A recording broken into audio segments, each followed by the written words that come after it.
Je suis vraiment, vraiment, vraiment contente. Contente, excitée, fébrile à la fois d'être avec vous ce matin pour commencer ce magnifique projet qui va me faire grandir définitivement et qui va nous permettre d'être en contact. C'est ça qui est là pour moi ce matin.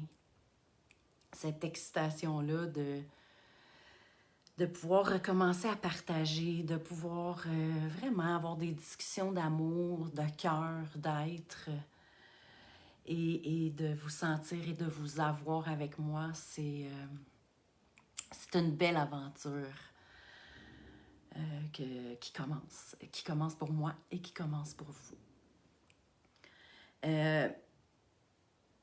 Encore quelques secondes, je vais vous inviter à travers ces lives-là, à travers ces moments-là, de commenter, d'écrire comment vous vous sentez par rapport à qu'est-ce qu'on aborde comme sujet, qu'est-ce que ça résonne pour vous, qu'est-ce que ça vous amène à avoir comme prise de conscience, si c'est le cas, ou de tout simplement partager votre expérience envers le sujet. Je vais commencer par installer le calme, qui est en fait notre sujet de la semaine. Pendant le mois de mai, on plonge à l'intérieur de soi. Alors, OK, good, le son est bon, Karine, tu me dis, magnifique. On plonge à l'intérieur de soi et cette semaine, on aborde l'incarnation du calme. On va parler la semaine prochaine de clarté d'esprit, ensuite de résilience, d'alignement à la fin. Alors,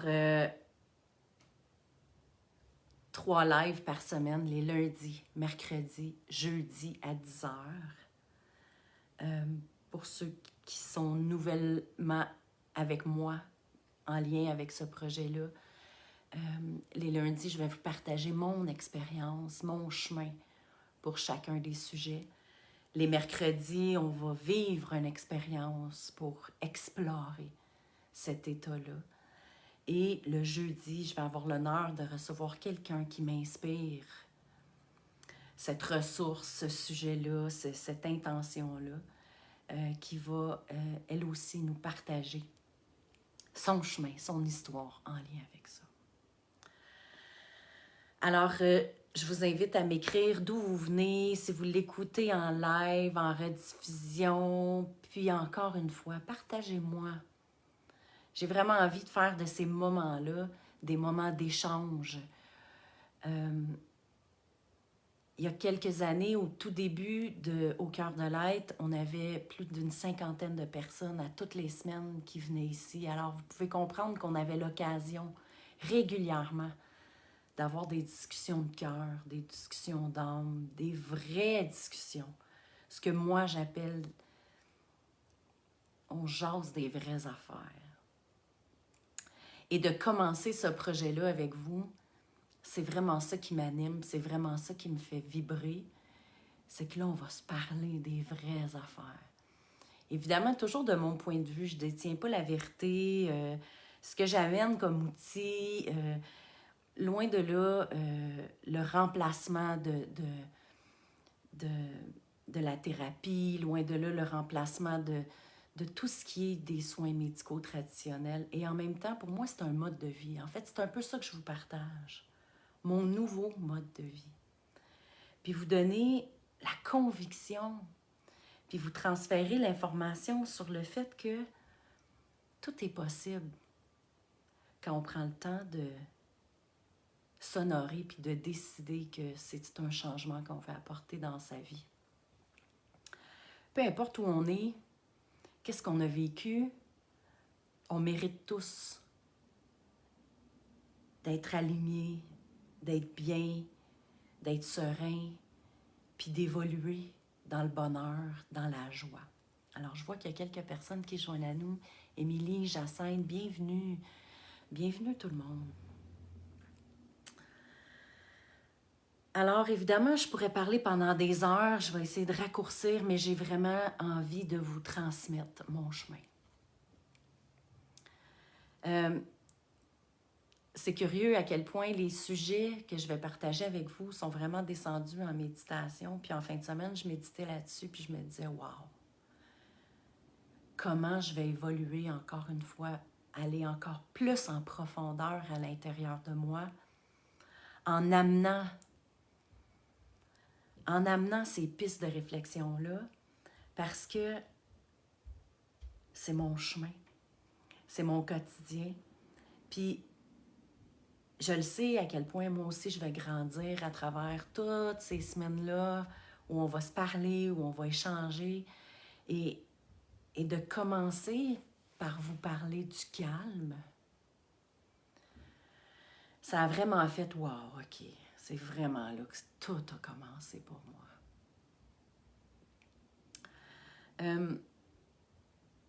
Je suis vraiment très jeune tombée dans la sauce du vite, vite, vite. Dans la sauce du essayer d'en faire tout le temps plus. Parce que quand j'avais cette énergie ou cette impression-là d'en faire toujours plus, ben je me pensais performante. J'étais comme une pieuvre qui voulait toucher à tout.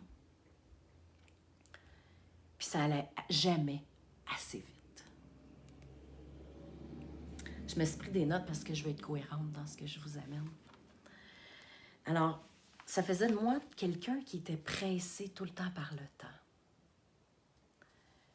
J'ai utilisé les mots du « Ah, j'ai pas le temps, ah, j'ai pas le temps, ah non, non, non, faut que je fasse ça, faut que je fasse ça, faut que je fasse ça. » J'étais énormément dans mon mental et dans mon faire, dans mon faire-faire.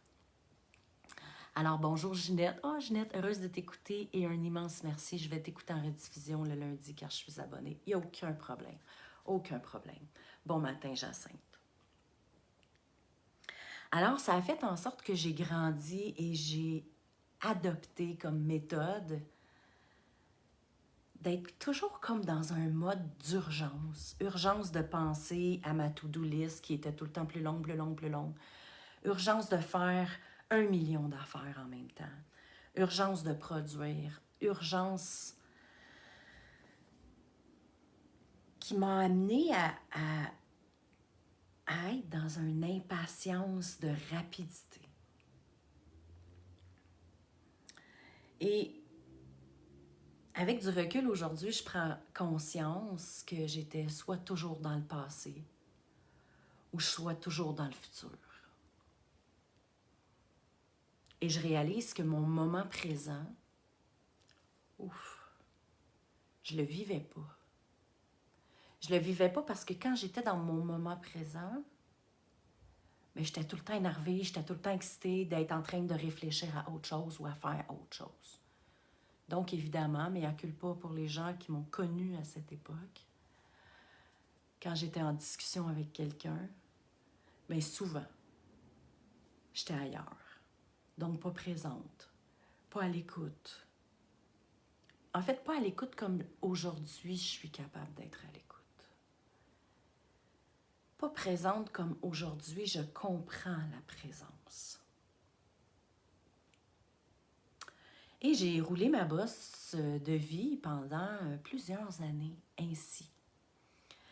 Et, professionnellement parlant, j'ai pendant presque 20 ans été représentante aux ventes où à longueur de journée, j'éteignais des feux. Donc, cette capacité-là à être tout le temps dans l'action et à faire vite, vite, vite et à être pressée m'a amenée à performer dans mon ancien travail. Et en même temps, je vous parle de tout ça pour vous dire à quel point aujourd'hui et à un moment précis dans ma vie, j'ai réalisé que, wow, j'étais un lièvre. Pour certains qui me connaissent aujourd'hui, savent que j'utilise beaucoup les animaux parce que le règne animal a énormément de choses à nous transmettre. Alors, j'étais comme un petit lièvre qui courait partout, qui sautait partout, ici, là, une pensée, une chose à faire. Ah oui, OK. Et ça a fait quoi? Ça a fait que j'ai été coupée de mon corps. J'ai été coupée de mes émotions parce que j'étais tout le temps projetée en avant. Et non seulement j'étais le lièvre, mais j'étais comme un gros mammouth. Parce que quand j'avais une idée, une tâche à faire, un projet, go, go, go, je me dépêchais et là, je rentrais dans le tas avec cette présence-là, cette intensité-là du mammouth et je dévorais tout. C'était beau, j'ai réalisé plein de choses. Et en même temps, aujourd'hui, je suis capable de dire que je respirais pas. J'inspirais le matin quand je me levais, puis j'expirais le soir quand je me couchais. Et pendant ma journée, des moments, j'étais essoufflée, baisse d'énergie, étourdie par un tourbillon d'idées, un tourbillon de tâches, un tourbillon de choses que je m'imposais, moi-même, moi envers moi, inconsciemment.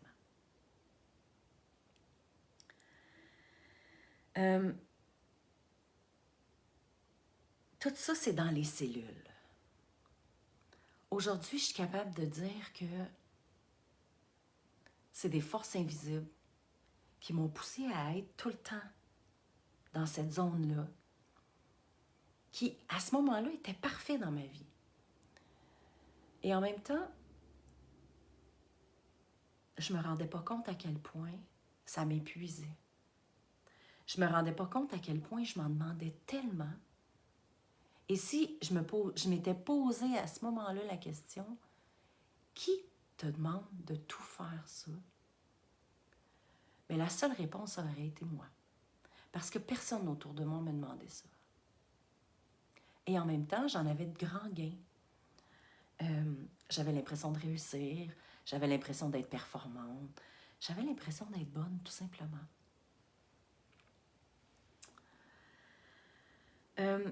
Dans mon parcours de vie, et je le vois beaucoup en accompagnement individuel, en coaching, à quel point on croit qu'on n'a pas le temps de prendre le temps de se calmer, de respirer, de penser à soi, d'aller à l'intérieur de soi, juste pour aller voir qu'est-ce qui est là présentement pour moi. Et pour moi, tout ça a commencé ainsi.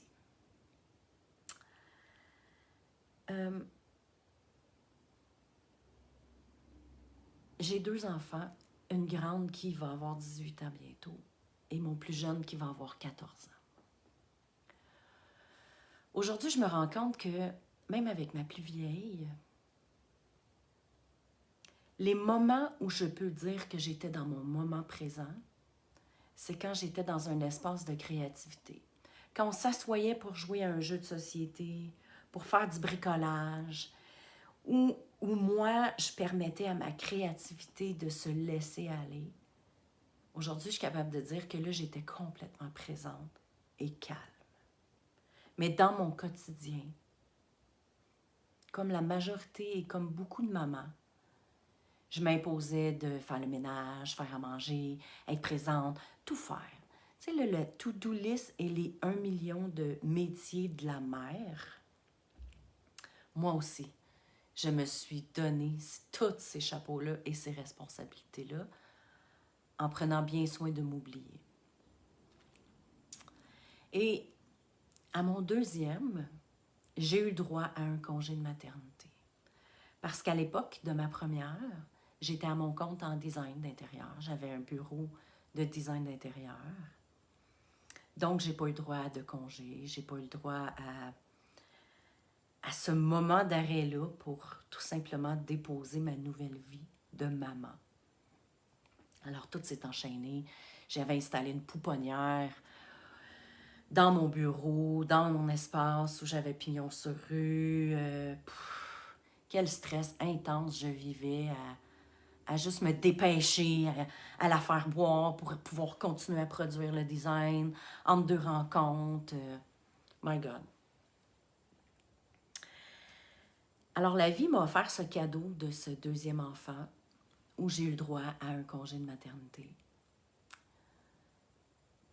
Et dans l'expérience de ce congé-là,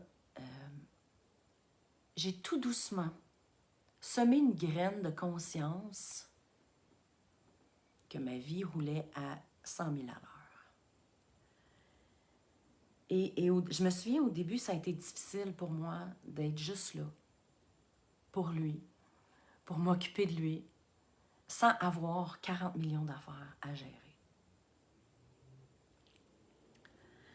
Et je dis, j'ai planté cette graine-là de conscience que ma vie roulait à 100 000 à l'heure, parce que depuis, je me pratique. Je me pratique à l'incarner. Mais à ce moment précis-là, je n'étais pas consciente à un tel point comme aujourd'hui de l'impact du calme dans ma vie et de la grande espace que prenait cette urgence de tout faire. Quand mon fils a eu 2-3 ans à peu près, on a dû débuter des rencontres avec psychologues, intervenants, médecins spécialistes. Et le cadeau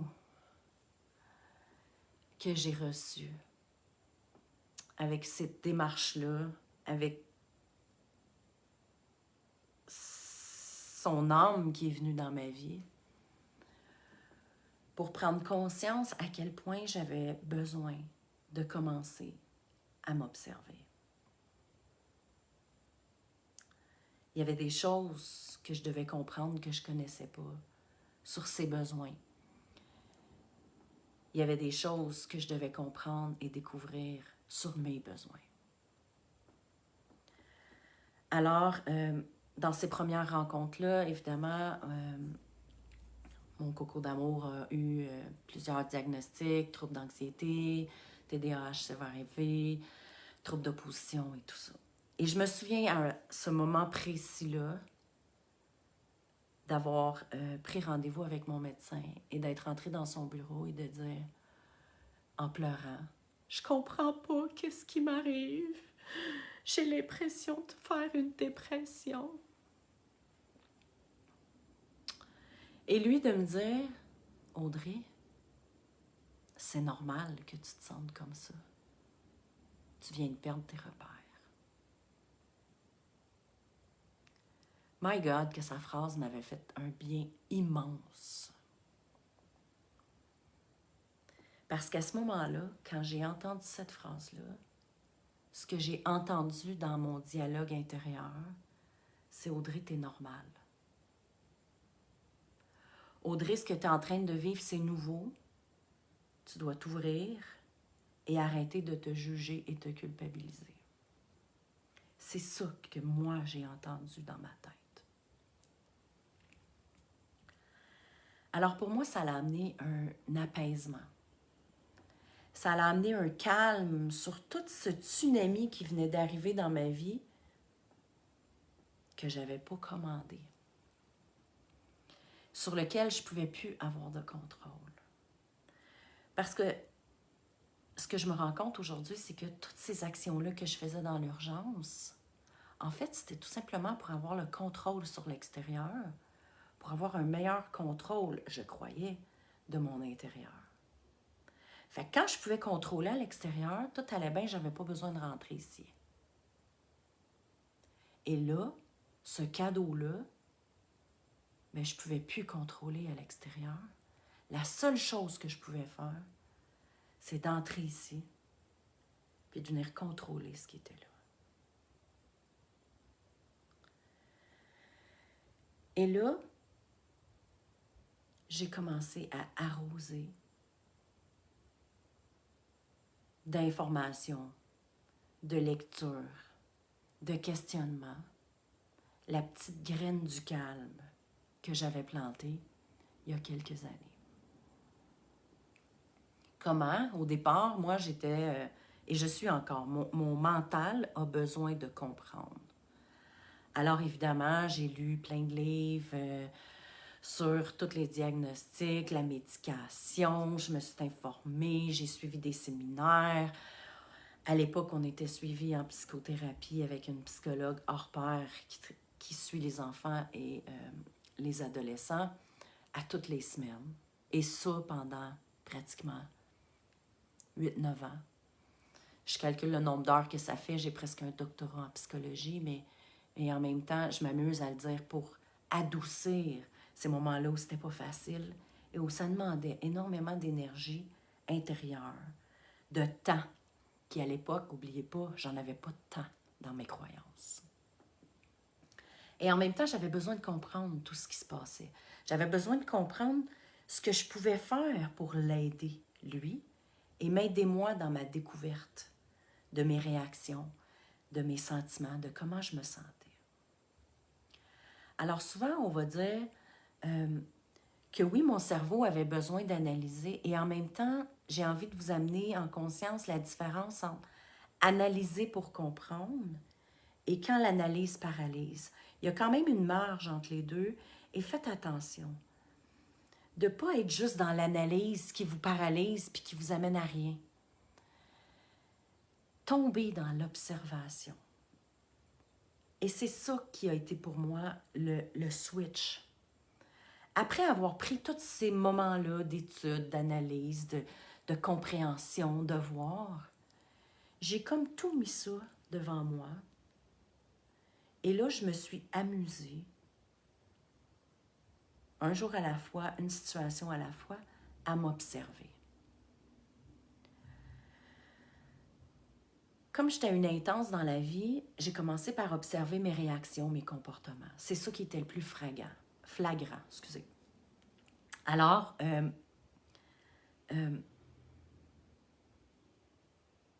dans mon impulsivité que je pouvais avoir en lien avec une émotion qui, à ce moment-là, je ne la touchais pas, bien, je pouvais avoir une réaction. Je pouvais avoir une impatience. Je pouvais avoir un soupir qui m'obligeait à aller voir à l'intérieur pour voir qu'est-ce qui était là. Et dans ce parcours d'observation-là, ce que j'ai amené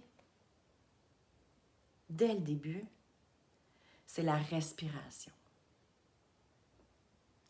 Alors, je me suis mis à inspirer et à expirer. Puis là, au début, c'était « OK, c'est fait. » Et en même temps, j'ai toujours continué à le faire. Parce que je me suis rendu compte que, dans le fond, s'il y a une chose qu'on fait plusieurs milliers de fois par jour sans se rendre compte, c'était la respiration. Et je me suis dit que ça servait à quelque chose pour notre corps, ça servait à quelque chose pour notre esprit, ça servait à quelque chose pour nos émotions, notre cœur, puis tout ce qu'on vit. Fait que oui, pour notre corps, évidemment, respirer fait en sorte que le sang circule, que le cœur pompe, puis bon, que le corps continue à être en vie. Et en même temps, pour moi, la respiration, c'est vraiment plus grand que ça. Et c'est à travers ces moments de respiration-là et d'observation que je me suis vraiment mis à m'observer. À observer mes pensées, à observer mes mots, à observer comment je pouvais, par moments, être encourageante pour moi et les autres, et à quel moment, des fois, je pouvais aussi être décourageante, flagellante pour moi et les autres. Alors, pour moi, a commencé le processus d'incarner le calme. Évidemment qu'il a amené plein d'autres choses dans ma vie, mais si je vous partage ma source de la pleine conscience de ce besoin-là, dans mon histoire, c'est vraiment ce moment précis-là où j'ai fait comme « Wow, OK, attends. Il y a quelque chose en moi que je dois changer pour mon bien-être et pour le bien-être de mes enfants, du monde qui m'entoure, pour être juste plus libre de ce qui m'empêchait de être heureuse, être dans le plaisir, être juste calme. Et ce processus-là se poursuit encore aujourd'hui. Quand je dis que c'est cellulaire, c'est vraiment cellulaire. Mais aujourd'hui, c'est juste plus facile, moins long à amener en conscience. Et ça se pratique à tout moment. Il n'y a aucune raison de dire que j'ai pas le temps d'incarner le calme. Souvent, je vais inviter les gens à observer des moments que vous répétez de façon régulière dans vos vies, qui sont des moments où vous pouvez bénéficier de ce temps supplémentaire-là. J'aime ça dire ça parce que c'est comme si je rajoutais du temps à mon horaire. C'est comme si je rajoutais des moments gratuits, pour m'occuper de moi, pour prendre soin de moi, puis pour prendre le temps d'aller juste voir en dedans, OK, dans mon corps, là, il se passe quelque chose. Fait qu'il me parle. Il me parle de quoi? Et là, je respire. Fait que rapidement, je me souviens que j'avais commencé, en fait, par incarner ça déjà en partant sur la route. Parce que je conduisais vite, encore un peu aujourd'hui, mais aujourd'hui, je m'en rends compte. Je conduisais vite, puis effectivement, que moi, j'étais vraiment le profil de ah ouais, avance, là, faut que j'arrive à la lumière avant toi, là. J'en ris, là, mais. Alors, je me souviens d'avoir commencé à inspirer puis à expirer quand j'étais sur la route. Et à ce moment-là, j'étais souvent sur la route parce que mon travail me demandait beaucoup de déplacements. Donc, c'est sur la route où j'ai commencé à être juste dans mon moment présent puis à respirer. Ensuite, quand j'allais à l'épicerie, en file au magasin à l'épicerie, quand la file est longue, je me suis rendu compte que j'étais impatiente, ça allait jamais assez vite. C'est comme, ah ouais, moi je m'appelle Audrey, je suis pressée, là. Faut que je sorte du magasin avant toi. C'est vraiment là que j'ai aussi commencé à juste être là. J'ai pas de contrôle sur ce qui est en train de se passer. J'ai un contrôle sur comment je me sens. Qu'est-ce que je fais avec ce que je suis en train de vivre? Alors, je me souviens d'avoir commencé en file à juste inspire le calme, expire le stress. Et d'une journée à l'autre, je l'ai pratiqué. Il y a plein de moments où je ne le faisais pas, là. Puis encore aujourd'hui, il y a encore des moments où je ne le fais pas. Par contre, je me rends compte des bienfaits. Je me rends compte de mes signes beaucoup plus rapidement que à ce moment-là où j'ai planté la graine. Mais je continue à toujours mettre de l'engrais. Je continue à toujours arroser ma graine du calme. Puis, je me permets d'apprécier les fleurs qui poussent, tout simplement. Sans attente. En me mettant moi-même dans le centre du processus, puis en restant l'observatrice de tout ce qui arrive autour quand je suis là, et de continuer à observer ce qui arrive autour quand je ne suis pas là.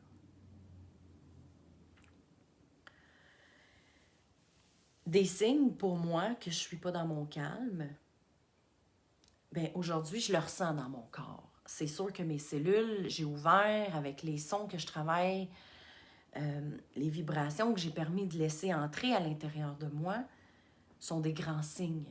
Donc, mes cellules, ils se mettent à freaker, là, puis c'est comme si la panique était pognée dans mon corps. Puis là, je le sens, tu sais, puis là, ça passe. C'est comme des courants électriques dans mon corps qui me disent « Wow, calme-toi, la grande. » Et là, j'ai encore toujours le choix d'écouter. Mais je sais que quand j'écoute pas, c'est pas trop long, je pogne mal au cœur, je rentre dans un cadrage de porte, je me claque un genou, J'essaie de faire quelque chose, je perds mon attention. Même que quand je laisse tout ça prendre le dessus sur moi, ben mon dialogue interne change. Je me fais moins confiance. Je me remets en doute. Je me trouve plus bonne. Puis je perds toute ma motivation. Puis quand je me suis rendu compte de ça, c'est vraiment là que j'ai fait comme « Wow, OK, pour moi, là, c'est un besoin viscéral de continuer à marcher sur le chemin du calme. C'est un besoin viscéral de mon âme, de mon être, de m'obliger. Puis je dis vraiment m'obliger parce qu'au début, c'était pas naturel. C'est un nouveau chemin neurologique que j'ai décidé que je mettais en place dans mon cerveau. Puis je vous le promets que même après, mon fils va avoir 14 ans, j'ai planté cette graine-là dans sa première année. Je me pratique encore. Je continue à me pratiquer. Puis en fait, c'est juste plus facile puis plus plaisant. Parce qu'au début, ça me demandait énormément d'efforts. Et il y avait beaucoup plus de moments où j'y arrivais pas, ou parce que tout simplement, je ne m'en rendais pas compte. Et en même temps, en reprogrammant ce chemin-là tout doucement, souvent en coaching, je m'amuse à dire ça, parce que la PNL, c'est vraiment la programmation neuro-linguistique. Donc, on reprogramme notre langage neurologique. Le langage neurologique, il passe par notre langage verbal, notre langage intérieur, le langage du corps. Puis, c'est comme si, dans le fond, dans notre cerveau, la neuroscience le prouve, on a un chemin qui est créé par nos neurotransmetteurs en lien avec une émotion, réaction, histoire et tout ça. Je ne veux pas aller trop loin là-dedans, mais c'est vraiment ça. Alors, quand je décide de faire un changement puis d'amener une nouvelle habitude dans mon quotidien, bien, au lieu d'être une autoroute asphaltée de 6 voies qui est habituée de rouler, puis rouler, puis rouler, puis rouler, inconsciemment par mécanisme automatique, bien là, c'est comme si je disais à mon cerveau, à mon subconscient, mon inconscient, « Oh, non, non, moi, je veux que tu t'en ailles par là. » Mais t'as-tu vu? C'est le chemin là-bas qui est comme dans un boisé. Le sentier, il n'est pas tapé, puis il faut que je trouve le chemin. Puis il faut que je l'emprunte le plus souvent possible pour commencer à le déchiffrer, à le taper, à un moment donné, à mettre de la garnotte, du sable pour l'élargir, pour que lui aussi, ce nouveau chemin-là, devienne une autoroute. Alors moi, c'est vraiment ma métaphore quand j'ai un nouveau chemin. Je vais souvent utiliser ça, le chemin de. Mais en fait, c'est ça. C'est en dedans de moi que ça se passe. Fait qu'il faut juste que je sois douce avec moi-même puis que je le pratique.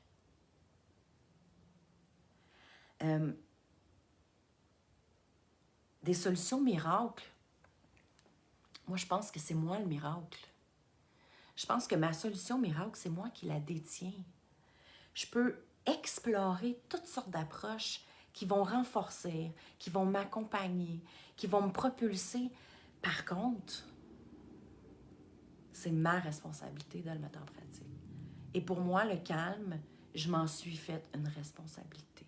Parce que je me suis vraiment rendu compte à quel point ça m'amenait dans un autre espace qui faisait en sorte que j'étais pas mal plus productive que je pouvais l'imaginer.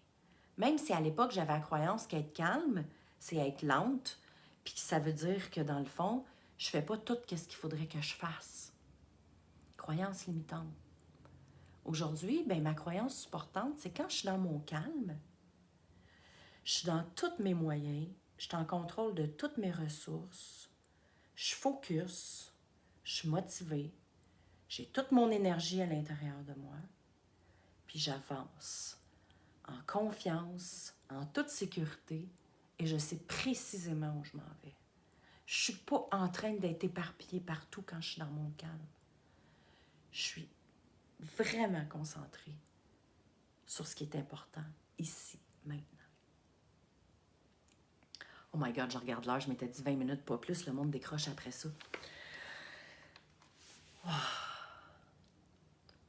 Ça me fait vraiment du bien d'être là, puis de vous jaser du calme. En même temps, ben, il y a une excitation mais qui est tellement alignée avec ma version 2.0. C'est Oligny qui a ça comme branding, version 2.0. My God, je trippe parce que ça fait longtemps que je dis ma nouvelle version. Et en même temps, 2.01, 2.02, 2.04, elle n'arrête pas d'évoluer, ma nouvelle version. Tout simplement parce que je me permets de m'observer puis de décider qu'est-ce que j'ai envie de vivre ici maintenant. Alors, tout le chemin qu'on fait dans les prochaines semaines, en fait, jusqu'au mois d'août, gros défi quand même, bien, ça va être pour ça. Prendre conscience de c'est quoi la définition du mot. Qu'est-ce que ça veut dire pour vous, le calme? Qu'est-ce que ça vous apporte? Comment vous pouvez, dans votre quotidien, essayer de tout simplement vous pratiquer à l'incarner? Quel chemin vous pouvez prendre pour y arriver? Puis de vraiment observer qu'est-ce que ça amène de plus. Puis c'est quoi les croyances qui vous limitent à croire que quand tu es dans le calme, bien, il peut se passer des affaires magnifiques puis merveilleuses. Même si tu as la croyance qu'être calme, c'est être non productif. Et là, je vous répète mes croyances qui étaient présentes. Et vous savez, depuis que j'essaye et que je me pratique à incarner le calme, bien, la vie continue de m'envoyer des expériences pour le faire. Puis y aller encore plus en profondeur. À m'envoyer un amoureux qui, pour moi, incarne le calme. My God! À n'en être déstabilisé. À n'en être confronté par moments à My God, c'est donc bien lent. et en fait, ben, c'est le choix que j'ai fait. D'être sur mon chemin d'incarnation du calme. Fait que la vie m'envoie des choses pour être cohérente puis alignée avec ça.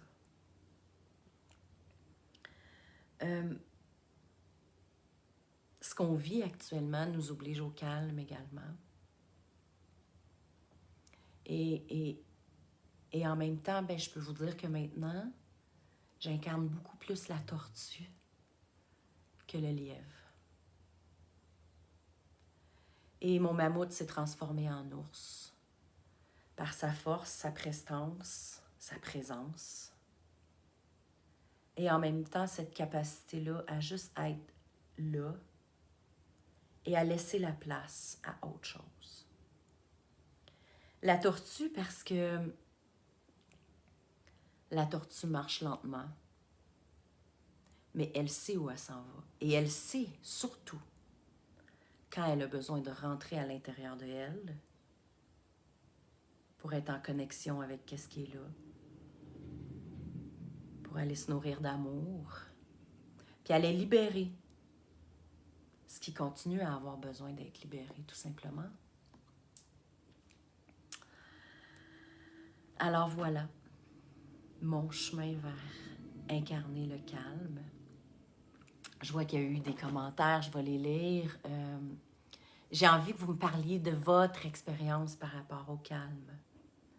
Comment c'est facile, puis comment c'est plus difficile. Comment vous faites pour amener le calme à l'intérieur de vous, dans votre quotidien, autour de vous. Wow, tu es tellement hot. Je me suis retrouvée à tellement de niveaux durant ton témoignage. Je me rends compte de l'évolution. Oh, c'est cool! Et sachez que j'ai encore des moments où c'est difficile d'être dans le calme. Puis, en même temps, bien, je m'accueille là-dedans. Je m'accueille là-dedans parce que quand je suis capable de juste faire comme « Wow, OK, aujourd'hui, ça a été un petit peu plus difficile. » Bien, je descends. Descends dedans. Puis je vais voir pourquoi. Comment je me sentais. Qu'est-ce qui était là pour moi. Fait que je vous invite à juste commencer à vous observer. Peu importe le chemin que vous prenez pour vous observer, bien, faites des tests. Souvent, je vais dire aussi, on va aux toilettes quand même souvent dans une journée. Ce moment-là permet au corps d'évacuer toxines, nutriments qui ne sont plus nécessaires pour le corps physique. Qu'est-ce qui t'empêche puis qui vous empêche de prendre aussi ce moment-là? Pas pour être dans votre « OK, après, je vais faire ci, je vais faire ça, je vais faire ci. » Non. Pour permettre d'évacuer votre corps émotionnel, votre corps spirituel. Puis quand je parle de corps spirituel, je parle de l'esprit. Prendre le moment, tous les moments que vous allez aux toilettes, aussi niaiseux que ça puisse paraître dans une journée, pour tout simplement inspirer, expirer, on inspire le calme, on vide le corps de tout ce qui n'a plus besoin, autant émotion, stress, angoisse, peur, excitation, bonheur, tout, pour juste reprendre le contrôle du vide, se grounder, être focus, puis après ça, on continue. Fait qu'on ne peut pas dire qu'on n'a pas le temps de se calmer. On ne peut pas dire qu'il n'y a pas de moments qu'on ne peut pas utiliser, qui sont déjà dans notre quotidien, où on n'est juste pas là, puis qu'on fait « OK, moi, quand je vais faire ça, puis je vais faire ça, puis je vais faire ça, je vais être là, puis je vais installer le calme. » Alors, mercredi, 10h, même endroit, même poste, bien, dans mon inspiration du matin, on va essayer de vivre une expérience, un chemin qu'on peut ouvrir, une graine qu'on peut peut-être semer à l'intérieur de soi pour amener le calme. Et à tous les mercredis, ça va être le mercredi outil, pratique, peu importe. Je ne veux pas être très fixe sur comment je vais le faire. Évidemment, il risque d'avoir des sons, des vibrations, ça fait partie de moi. Visualisation, le corps, peu importe l'outil qui sera là pour moi à vous partager. Je me lance le défi de vous amener à peut-être juste vivre une expérience, un chemin qui peut vous accompagner dans l'incarnation de chaque sujet de la semaine. Encore une fois, les jeudis à 10h, j'aurai un invité. Cette semaine, j'ai l'honneur d'accueillir Louise Gaudreau d'Un cœur à fleurir, qui va elle-même aussi nous parler du calme, incarner le calme, comment faire. Alors, je vous invite à partager cette vidéo-là. Je vous invite à inviter vos amis sur la page Au cœur de l'être, à en parler. Vos partages contribuent à mon évolution, contribuent à mon épanouissement, contribuent en fait à mon désir d'accompagner les gens en coaching, en soins, pour que justement on puisse, dans cette mission d'accompagnement-là, ce qui me fait vibrer, c'est de voir à quel point on peut décider de se responsabiliser et de devenir autonome dans son évolution. Alors, je vous invite à partager. Je vais, avec amour, lire vos commentaires, y répondre. Et merci d'embarquer avec moi dans ce magnifique projet. Je vous embrasse, je vous envoie un gros love. Et à mercredi 10h.